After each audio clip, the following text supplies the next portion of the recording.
Good YouTube, Quinn Wade coming to y'all on this beautiful Sunday night.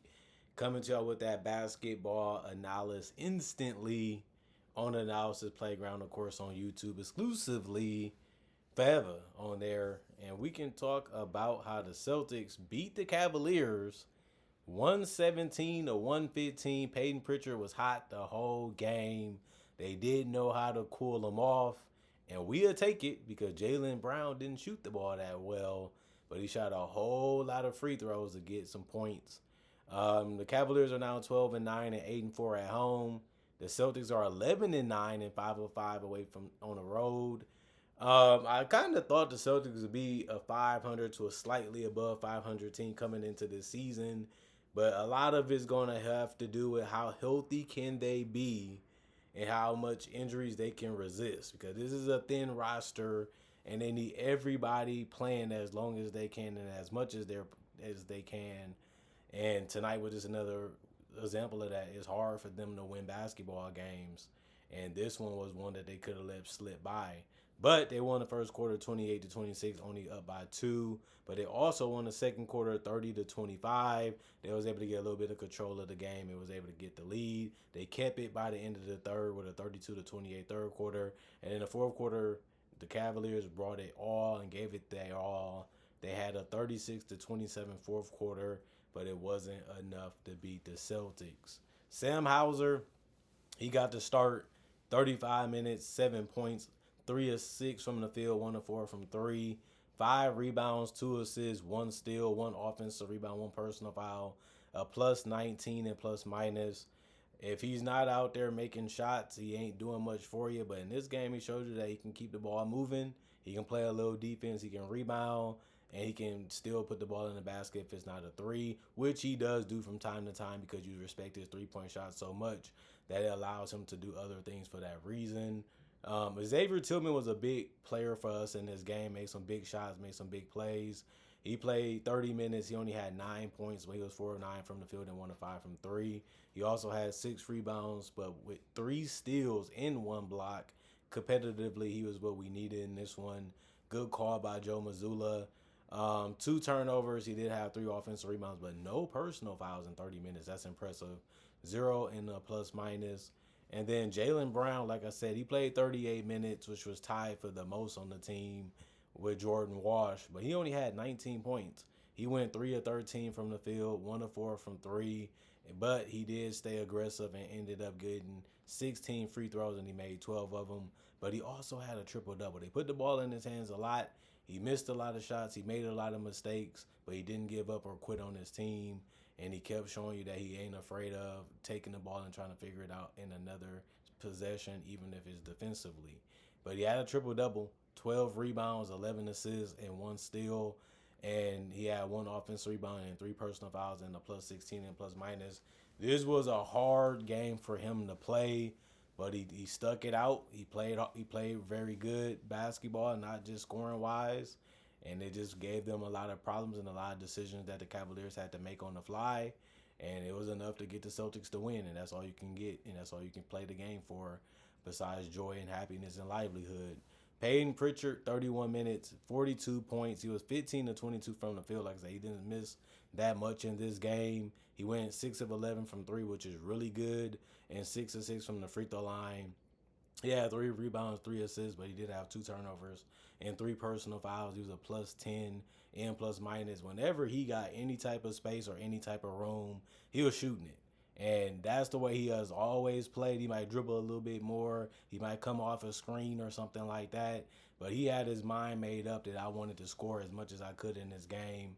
And we have to love him for that because it worked in this one. No Derek White, so Jordan Walsh, 38 minutes, 14 points, 4 of 7 from the field, 1 of 3 from the 3-point line. He mainly helped on the boards too, where he finished with a double-double because he had 11 rebounds. He also had 1 assist, 4 turnovers, 2 steals, and a block, 6 offensive rebounds, and 5 personal fouls. He was a -2 and plus minus. His activity is what they needed in this one, and he really helped the team out with his presence and just being a threat to be able to help get extra possessions like he did with the 6 offensive rebounds and just being in the right spots at the right time, ready to score. Josh Minot, 13 minutes, 0 points, 0 of 5 from the field, 0 of 2 from 3. 4 rebounds, 2 steals, well, 2 blocks, 1 offensive rebound, and a -4 and plus minus. He missed every single shot that he took, but he still competed defensively and still got out there and rebounded the basketball in a short amount of minutes that he played. Amari Williams only played 6 minutes. He didn't score a basket because he didn't take any shots. He did end the game with 2 rebounds, one of them being offensive in a personal foul, and he was a -4 and plus minus. Anthony Simons gave us the most production off the bench with 27 minutes, 18 points, 8 of 14 from the field, 2 of 7 from 3, 0 of 1 from the free throw line, 1 rebound, 2 assists, 1 steal, 1 offensive rebound because that was the only one that he had. The one that he had was offensive, is basically what I'm saying. 1 personal foul and a -7 and plus minus. He kept getting space too. They were like, we'll give you a look at the basket, and that's all that he needed. He'd take that shot quick, and he normally does, and he did it again in this game. You have to like his shot selection. You have to like his confidence in this one, and it really did help. Most of his misses basically was threes, which is the toughest shot in the game. Baylor ended up having 5 points. He went 2 of 3 from the field, hit a mid-range and a 3. 1 of 2 from 3, 2 of 3 from the field because his only miss was a 3 in 15 minutes. He also helped with 2 rebounds, but he also had 2 turnovers. One of his rebounds was offensive, and he had 2 personal fouls and was a -9 and plus minus. Hugo Gonzalez, 7 minutes. He had 3 points because he made the 3, but he also missed 1. And then he had 1 steal and 1 personal foul. He was a -9 and plus minus. 40 of 81, 49% from the field as a team. 14 of 40, 35% from 3. 23 of 23 of 29, 79% from the free throw line. 46 rebounds, 19 assists, 16 turnovers, 9 steals, 4 blocks, and 17 personal fouls. Just a really, really consistent game from them. They led majority of it, and they was able to take that momentum and finish it off in the fourth quarter, although the Cleveland Cavaliers made it hard, tough, and difficult to get it. DeAndre Hunter was the only starter for the Cavaliers not to score in double figures. He also didn't shoot the ball that great. In 27 minutes, he had 8 points. He was 3 of 10 from the field, 2 of 8 from 3. He didn't take any shots that he normally wouldn't take. They just weren't falling in this one. 3 rebounds, 1 assist, 2 turnovers, 3 personal fouls, and a -13, -31 and plus minus. Evan Mobley, 39 minutes, 27 points, 11 of 17 from the field, 3 of 6 from 3, 2 of 2 from the free throw line, a double-double because he had 14 boards. And you need him to do that because they didn't have no Jared Allen in this game. He also had 4 assists, 1 turnover, but he played a lot on the perimeter too, even defensively. And then he had 5 offensive rebounds, 1 personal foul, and a +8 and plus minus. Donovan Mitchell, he didn't have 20. He didn't have 30. He only had 18 points in 39 minutes. He was 7 of 16 from the field, 3 of 7 from 3, 1 of 2 from the free throw line. He had 7 rebounds, 8 assists, 5 turnovers, and 3 steals. He was doing a lot of the things that you used to him doing, but they forced him to be a different type of player. The Celtics did, the way they was guarding him and the way they was playing him. Forced him to use his teammates more and hope that they can help carry him into a victory, which ultimately didn't happen in this one.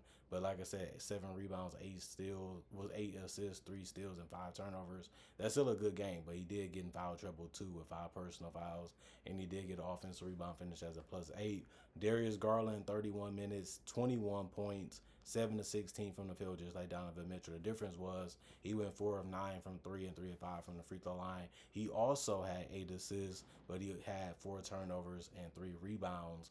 And then he had 1 offensive rebound, 1 personal foul, and he was a -27 and plus minus. I really like what he was doing out there, just using his speed and quickness to the max, even when it came to playmaking. And his shooting ability makes him a tough cover because he can pull up whenever he wants to, and you have to respect it, so that allows him to drive, and sometimes it leads right to a pass or a bucket, whether it's a layup or a floater or just a pull up from 3. Jalen Tyson, 34 minutes, 17 points, 6 of 18 from the field, 5 of 12 from 3, 5 rebounds, 1 assist, 2 steals, 2 blocks, 4 offensive rebounds, 3 personal fouls, a +2 and plus minus. He had some games throughout the game. He had mainly took threes. He made a lot of them, but he missed majority of them. But it wasn't the worst situation ever for him. He still shot a decent percentage on them. And then he took 1-2. That he made 1-2, and then he ended up missing the other 6 that wasn't threes. And he still defended real well in this one, and he made it tough for the Celtics to score on the perimeter or get to the paint, and that's what he's supposed to do. Dean Wade, 20 minutes, 3 points, 1 of 4 from the field. It was all threes that he took for his field goals, but he also had 2 rebounds and 2 personal fouls. He was a +7 and plus minus. Really didn't do much in this one. Tomlin was able to get to the basket and finish real tough, but he finished with 22 minutes, 7 points, 3 of 5 shooting from the field. He missed every 3 that he took. He was 0 of 2 from 3, 1 of 2 from the free throw line. He had 2 rebounds, 1 steal, 1 offensive rebound, 4 personal fouls, and a +19 and plus minus. He had everybody off the bench ended up grabbing a rebound or more, which is good. Thomas Bryant, 6 minutes. He had the only guy that didn't play 10 or more minutes. He finished with 6, and he had 2 points. He went 2 of 2 from the free throw line and 0 of 1 from the field. He also had 2 rebounds, 1 offensive, 1 personal foul, and a -3 and plus minus. Craig Porter Jr., 11 minutes, 4 points, 2 of 3 from the field, 0 of 1 from 3. 4 rebounds, 2 assists, 1 turnover, 1 steal, 3 offensive rebounds, 1 personal foul, and a -3 and plus minus. For him, a really good game. They needed everything he brought to the table tonight, and they should be happy with his performance, and they should be happy with Tyrese Proctor. He's been really good for them all season. 11 minutes, 8 points. He had the most points off the bench with those 8. He was 3 of 4 from the field. He was 2 of 3 from the three-point line, which was really good, and 1 rebound, 4 assists, no turnovers, and he only had 1 personal foul, and he was a +10 and plus minus. Did not play for Lonzo Ball, knee injury management. 43 of 94, 46% from the field, 20 of 52, 38% from 3, 9 of 13, 69% from the free throw line.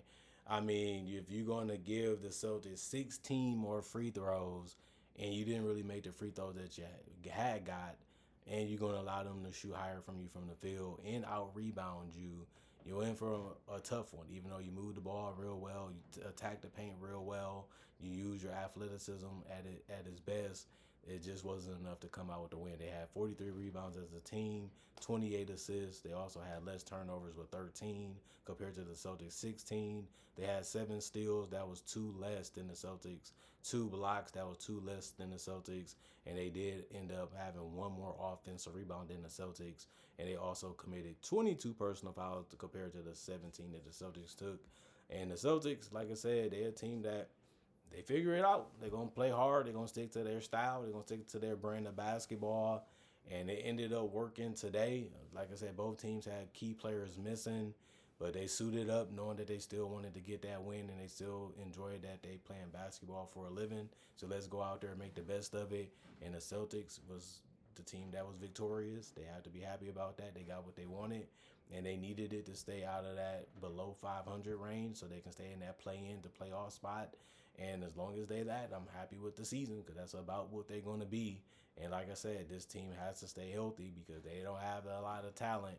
And even though Jaylen Brown didn't really shoot the ball well, he still found a way to impact the game in other ways and help his team win.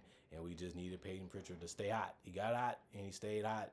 And that was one of the biggest, if not the biggest reason why the game was able to swing our way and we was able to keep control of it enough to end it with a win.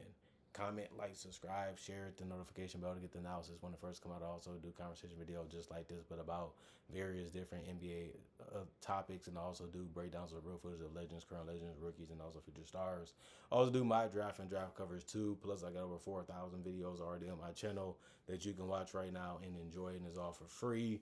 And on top of that, thanks for watching. Thanks for checking out the channel. I try to make videos every day throughout the day too to give y'all something to watch and look forward to when it comes to basketball, NBA content.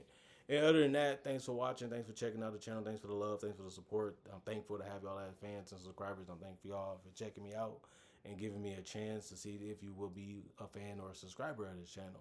Other than that, y'all stay blessed up. Y'all stay good. Peace. Thanks for appreciating the content for this. Continuing to come back and making time for me and respecting my analysis and my opinion. And I'm going for now. Peace. And I'll see y'all later today with more analysis, hopefully.